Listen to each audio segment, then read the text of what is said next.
Katika mitandao hii ya kijamii, katika pitapita huku na kule, nimepata kumwona mtu mmoja ambaye kwa jina hakufahamika kwa haraka, akituhumu na kusema ya kwamba amewahi kumsikia shekhe wa mkoa wa Dar es Salaam akimkemea na kumkataza bwana Diamond Platinum ya kwamba aache suala la kumchezea Mwenyezi Mungu Tabaraka wa Taala kwa kile ambacho alichokiita ya kwamba anafanya rakaa 2 za haja ili mziki wake uende juu.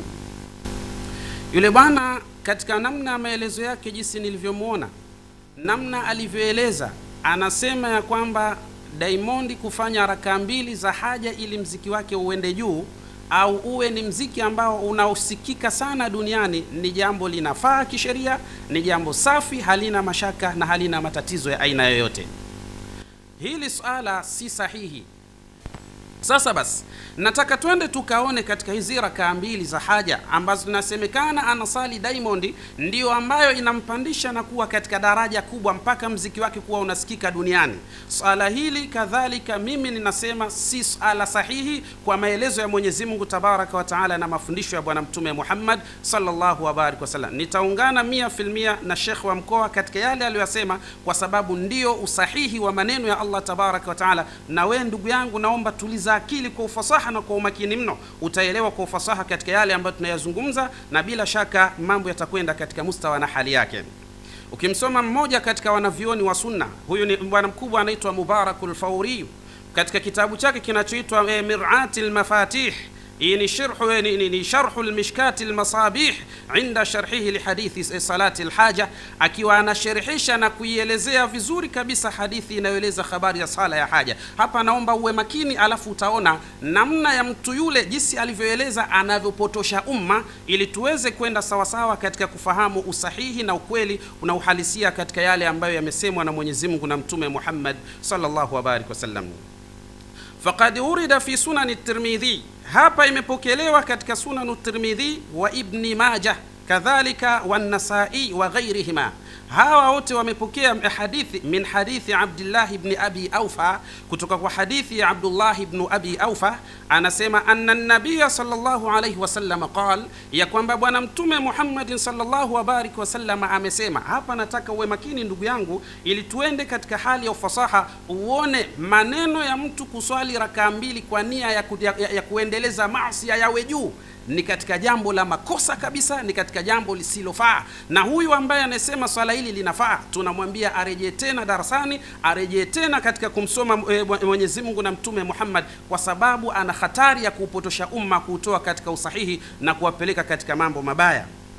Kwa hali hiyo, katika hadithi hii Mtume anasema man kanat lahu haja, yoyote yule ambaye atakayekuwa na haja ila Allah Taala, tena ana haja kwa Allah Tabaraka wa Taala, Mwenyezi Mungu ampe kile anachotaka, au ila ahadin min bani adama, au akawa na haja kwa yoyote miongoni mwa wanadamu. Sikiliza vizuri hapa, Mtume sallallahu alaihi wasallam anasema falyatawadda, kwanza mtu huyo achukue udhu, waliyuhsin wudhuahu, alafu atawadhe vizuri kabisa, kwa maana achukue udhu kwa umakini mkubwa na kwa usahihi na ufasaha. Thumma liyusalli rak'atayn, kisha asali rakaa 2. Thumma liyuthni ala Allah Ta'ala, kisha amsifie Allah Tabaraka wa Ta'ala. Wa yusalli ala nabi sallallahu alayhi wasallam, na amswalie bwana Mtume Muhammad sallallahu alaihi wasallam.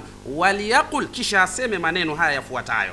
Katika maneno haya ndio nataka uwe makini ndugu yangu, ili tuone kwa yoyote anayesema kwa maana Diamond anaposwali rakaa 2 na mziki wake ukaenda juu, kwa maana Mwenyezi Mungu anajibu dua hiyo, mtu huyu amekosea kabisa, na bila shaka katika hali ya namna hii arejee na aombe msamaha kwa Allah Tabaraka wa Taala, kwa sababu makosa ameyafanya ni makubwa, na anataka kutengeneza uongo kumtengenezea Mwenyezi Mungu na Mtume Muhammad sallallahu alaihi wasallam. Sikiliza maneno haya. Anasema aseme maneno haya, la ilaha illa Allahul halimul karim, hakuna mola pasai kuabudiwa kwa haki isipokuwa ni Allah, tena mpole tena mkarim. Subhanallahi rabbil arshil azim, ametakasika Allah Tabaraka wa Taala, mola wa arshi iliyotukuka ambaye ni Allah Tabaraka wa Taala. Alhamdulillahi rabbil alamin, namshukuru Allah mola wa viumbe wote. As'aluka mujibati rahmatik, ya Allah ninakuomba unipe rehma zako. Sikiliza Sikiliza vizuri hapa, haya ndiyo maneno inatakiwa ayaseme mtu anayesali rakaa mbili kwa kumwomba haja au shida zake Allah tabaraka wa taala. Lakini wa azaima maghfiratik, kadhalika vile vile na kuomba vile vile Allah azaima maghfiratik, kadhalika unijalie niingie katika orodha ya watu ambao Mwenyezi Mungu umewajalia katika msamaha wako. Lakini wal ismata min kulli dhambi, na uninusuru na kunilinda kutokana na kila aina ya madhambi. Tazama mziki anaofanya Diamond Platinum, alafu tazama na maneno haya aliyoeleza bwana Mtume Muhammad sallallahu alaihi wasallama ya kwamba mtu anaposali rakaa mbili za haja ajilinde kwa Allah tabaraka wa taala kutokana na madhambi ya kila namna. Sasa wewe unasema kwamba anasali Diamond rakaa mbili alafu kisha anakwenda kufanya maasi na Mwenyezi Mungu anamjibu. Bila shaka rejea vizuri katika kuisoma Qur'an. Mwenyezi Mungu tabaraka wa taala anasema katika surati Zukhruf, anasema wa man ya'shu an dhikri rrahmani nuqayyid lahu shaytanan fahuwa lahu qarin. Allah tabaraka wa taala anasema yoyote atakayepuuza na akaachana na utaratibu wa Allah tabaraka wa taala, Mwenyezi Mungu anasema huyo tutamwacha awe ni sahiba wa shetani, na huyo shetani ndo atakuwa mtu wake, na huyo shetani ndo atakuwa msaada wake, na huyo shetani ndo atakuwa kila kitu kwake katika mambo yake. Kwa hiyo Mwenyezi Mungu tabaraka wa taala anatufahamisha na kutujuza ya kwamba anachokifanya Diamond Platinum kwa swala la kusali rakaa mbili eti Mwenyezi Mungu ampandishe katika muziki wake, maana yake mtu huyu atakuwa na silsila za shetani, na shetani ndo ambaye atakayefanya masala hayo, si Mwenyezi Mungu, kwa mujibu wa Qur'ani na kwa mujibu wa maelezo haya bwana Mtume Muhammadin sallallahu wa barik wasallam. Lakini hii hadithi ni ndefu, ina marefu kidogo, lakini hapa nataka nirudi katika kutazama sala zima la huyu mwanachuoni Al-Mubarak Al-Fawri. Yeye anasema nini katika sala ya hadithi hii? Twende katika fasiri yake. Anasema wal hadithu yadullu ala mashru'iyati salati inda alhaja, na hadithi hii ambayo tumeisoma hapo mwanzo inaeleza na kufahamu juu ya sala bora kabisa ambalo mtu anaweza kumwomba Allah tabaraka wa taala pale anapokuwa na haja. Akasema fasiri yake, akasema ai hajatan kana, haja ya aina yoyote atakayokuwa nayo mwanadamu ana uwezo wa kusali rakaa mbili na kumwomba Allah tabaraka wa taala bishartin. Lakini sasa akasema hiyo haja ambayo mwanadamu anaweza kumwomba Allah kwa kusali rakaa mbili lazima iandamane na sharti maalum. Sharti lenyewe antakuna mubahatan, ya kwamba hiyo haja inayotakiwa lazima iwe ni haja ya halali, isiwe ya haramu. Sasa hebu fikiria, unasali rakaa mbili alafu unaingiza mziki wa watu wanakaa uchi, watu wanahamasishana kufanya maasi, mziki wenye matusi ndani yake, usiokuwa na maarifa na mafundisho katika jamii yanayokubalika kidini, alafu wewe unasema ni sawa mtu huyo kuswali rakaa mbili. Tunakwambia umefanya makosa sana, na bila shaka rejea kwa Allah tabarak wa taala, muombe msamaha. Lakini kadhalika vile vile ni wajibu wako kurejea kwa yule ambaye umemtuhumu katika sala hilo, kwa maana shekhi wa mkoa kamuombe msamaha, kwa sababu ndio hakika kabisa ukweli wa mambo kutoka kwa Allah tabarak wa taala upo katika hali ya namna hiyo. Akasema shekhi wa mkoa amesema, kwa maana huu mziki wa kidunia, je, nataka anijulishe kuna mziki wa kidini?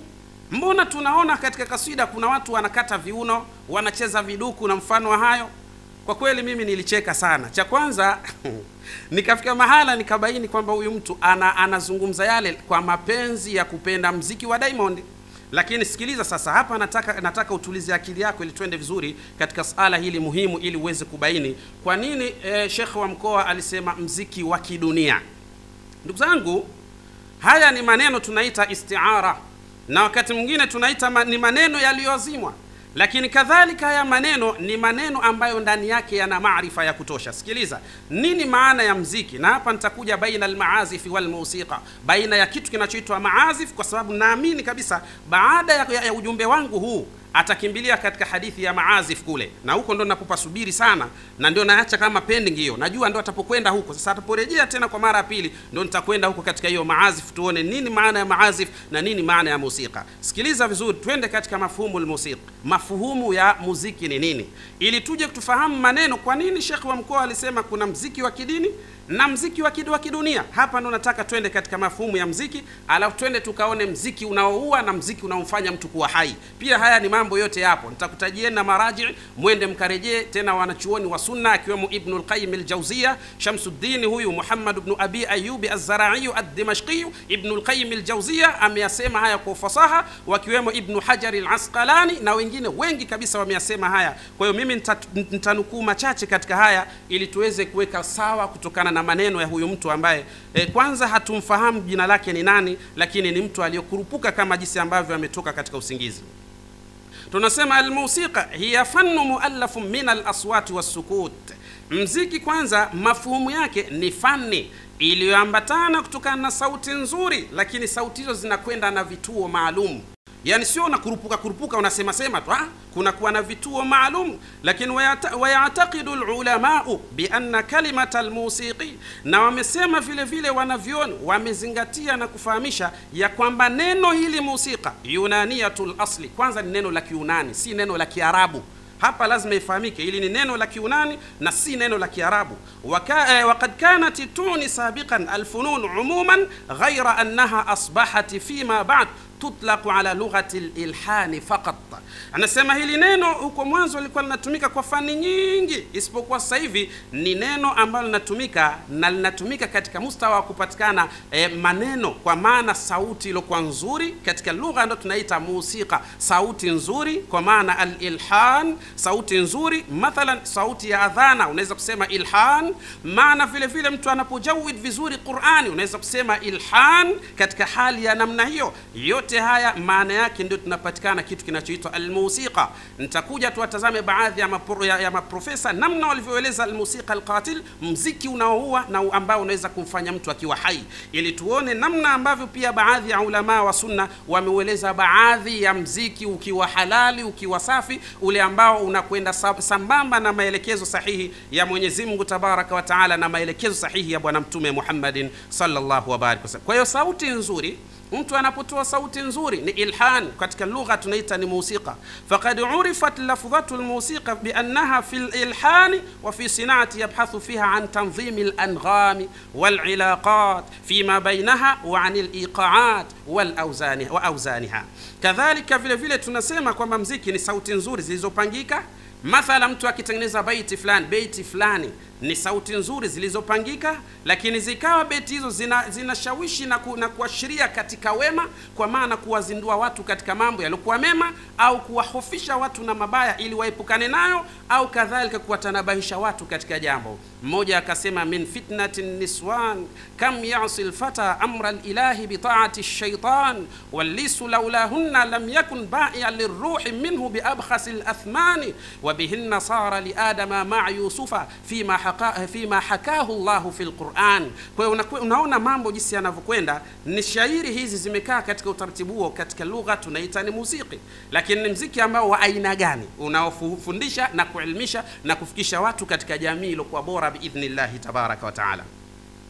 Lakini kadhalika katika sala hili akasema, kwa maana kuna baadhi ya watu wanapiga kasida, wanacheza, wanakata viuno. Sasa hii ndio hoja ya msingi. Hata wale watu ambao wanapiga kasida wanakata viuno, si tunawapa indhari, tunawaeleza kwa maana wanachofanya sicho. Ndio tushindwe kumwambia Diamond, hata kama ukusoma na hata kama ukuwa na fikra zilizokuwa salama. Hivi ndugu zangu, kweli mziki wa Diamond unahitaji maarifa kweli kujua kama huu ni mziki haramu?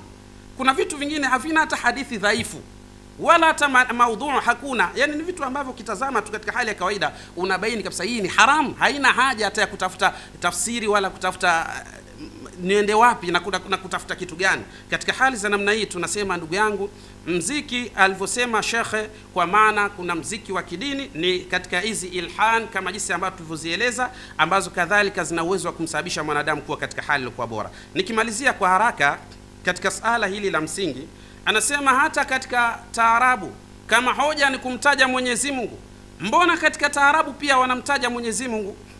Ili pia ni jambo ambalo huyu mtu kama vile hajifahamu na kama hajielewi. Lengo sio kumtaja Mwenyezi Mungu.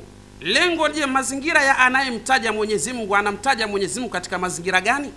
Anamtaja Mwenyezi Mungu katika sehemu gani? Ndio tunachotazama. Kumtaja Mwenyezi Mungu sio sababu, kwani shetani amtaji Mwenyezi Mungu.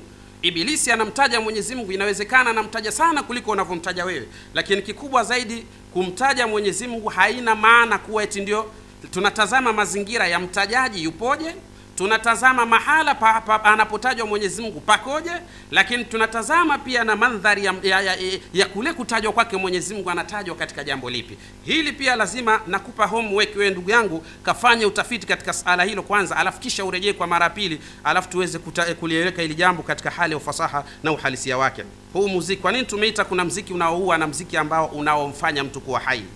Nikisema unaoua, maana yake unaondosha imani ya mwanadamu, kwa maana imani yake ikawa dhaifu, akavutwa sana mtu huyu na shetani. Mathalan huyo Diamond Platinum mnasema kwamba anasali raka 2 ili mziki wake uwe juu, ndio huyo ambaye anatuambia anataka kulewa, kwa maana anataka alewe na anahamasisha na wengine walewe pamoja naye, alafu unatuambia yuko sahihi katika masala haya. Punguza mapenzi kwa mtu huyu. Katika dini hakuna mapenzi katika hali za namna hiyo. Sikiliza, kwa nini mziki huu sasa unaweza ukaua? Kwanza umeua imani. Mmoja katika madoktora, ukisoma kitabu kinachoitwa Al-Mawsu'atu Shamila, kilichoelezwa na mwanachuoni mkubwa anaitwa Abdul Basit Muhammad As-Sayyid. Huyu ni raisu Jumuiyat Ijaz Al-Alami Lil-Qur'ani wa Sunna. Huyu bwana mkubwa anasema ta'thiru ala al-insani, yani kwa maana lilmusiqa ta'thirun kabirun ala al-insani. Mziki una athari kubwa sana katika maisha ya mwanadamu, hasa mziki ambao unamtoa mwanadamu katika misingi iliyokuwa sahihi. Anasema simau lilinsani lilmusiq, kwa maana mwanadamu kusikia mziki ambao una uwezo wa kumhamasisha katika maovu. Kwanza mwanadamu huhamasika sana kwa haraka sana kuelekea yale maovu anaposikiliza mziki unaohamasisha katika maovu. Mingi katika miziki inayoelezwa na hawa wanamuziki wa kisasa wa kidunia inahamasisha katika masala ya zinaa, inahamasisha katika masala ya pombe, inahamasisha katika masala ambayo si sahihi kwa mujibu wa Qur'ani na sunna za Bwana Mtume Muhammad. Hii sasa ina uwezo wa kuua fikra, uelewa, ufahamu, ujuzi wa huyu mwanadamu. Lakini muziki inaweza kumwacha hai mwanadamu, maana yake ni ile ambayo inadumisha imani yake. Inamuhimiza mwanadamu kwenda katika imani iliyokuwa sawa sawa, inamuhimiza mwanadamu kwenda katika mustawa na kiwango kizuri cha imani yake. Kwa hali hiyo ndio maana tukasema simau al-insani lilmusiqi ya'malu tahfiz al-mukhi ala ifraz al-madda. Kuna baadhi ya mziki, kwa maana adhana inapotoka unasikia sauti nzuri, hii ina uwezo wa kutengeneza ubongo wa mwanadamu. Hapa naomba tuwe vizuri Hii ina uwezo wa kutengeneza ubongo wa mwanadamu, kwa sababu inapokuja sauti nzuri ya adhana, ikaja sauti nzuri ya Qur'an, lakini kadhalika hata zile tala al-badru alaina min thaniyati al-wada' zikaja katika sauti nzuri, ubongo unatengeneza kiwango cha hormone inaitwa androfin. Hii androfin alati tufiqu al-ihsasa bil alami, kwanza kanuni yake ina uwezo wa kupunguza maumivu kwa mtu mwenye tatizo la kuwa na maumivu. Na ndio maana utaona baadhi ya sahaba wa Bwana Mtume Muhammadin sallallahu alaihi wasallam katika zama ambapo kulikuwa hakuna vyombo vya kisasa, labda mtu achomwe sindano apate ganzi, anapatwa jeraha, inawezekana kawa alipokuwa akishughulikiwa ni pale ambapo mtu anaposoma Qur'an kwa sauti nzuri, yeye anataladhadh na ile sauti, huku anaendelewa kufanyiwa utaratibu wake katika hali za namna hiyo. Ndio maana tukasema ilhan ni sauti nzuri ambazo zinamfanya mwanadamu kuwa katika hali hiyo, kwa maana hormone ya androfin inatoka katika ubongo wa mwanadamu. Hali hii inatengeneza kupunguza kiwango cha maumivu wal qalaq, na hata ile waswasi, watuqallilu kaaba, na vile vile ina uwezo mzuri kabisa iwapo itakwenda katika utaratibu huo ya kuondosha msongamano wa mawazo katika mwili wa mwanadamu.